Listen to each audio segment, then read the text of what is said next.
Dear Diary, written in this final hour, I find myself wondering what led up to this. My family, the Romanov family, has ruled this country for over 300 years, and I fear that I am the last of the Romanovs. I blame myself for much of what has happened, but the upspring of the revolutions began much earlier. My grandfather, Tsar Alexander II, introduced a number of social reforms in the middle and late 19th century. The worsened conditions on the Russian lands drew a numerous amount of poor peasants to the cities where the Industrial Revolution had begun. In 1894, I was appointed Tsar of Russia. This was an unstable time with general discontent growing, local conflicts and relations between states strained. 10 years later, I declared war on Japan. In retrospect, I realized that the war on Japan had, in many ways, a negative impact on the national climate. Starvation and malcontent was spreading as I failed in repairing and recovering Russia from the damages of the war. The people started to protest across the country. The Romanov rule was celebrating its 300 years anniversary in a dark spirit, but as the cry of the people got louder, I decided the only solution was violence.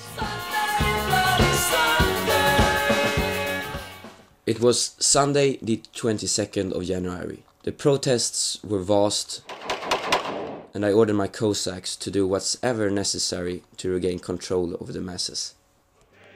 Nikolai, I told you not to put your papers everywhere. You'll just end up losing one of them.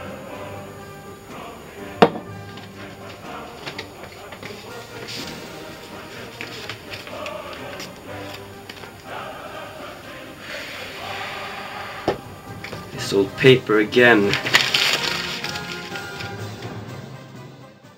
Dear Nikolai, the situation is serious. The capital is in a state of anarchy. The government is paralyzed. General discontent is growing. There is wild shooting in the streets. In places, troops are firing at each other. It is necessary that some person who enjoys the confidence of the country can be entrusted at once with formation of a new government. There must be no delay. I pray to God, at this hour, the responsibility may not fall upon the monarch.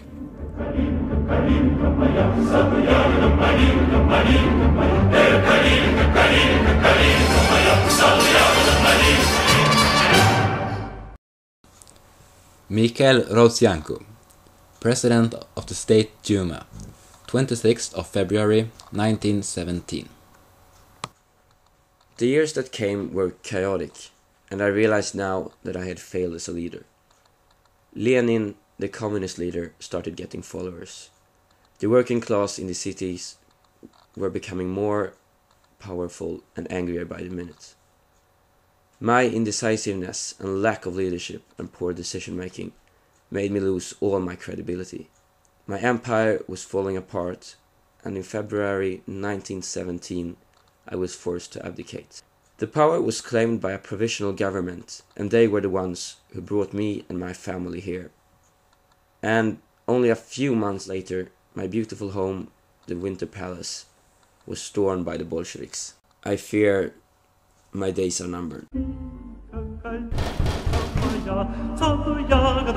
Nikolai Romanov, former Tsar of Russia.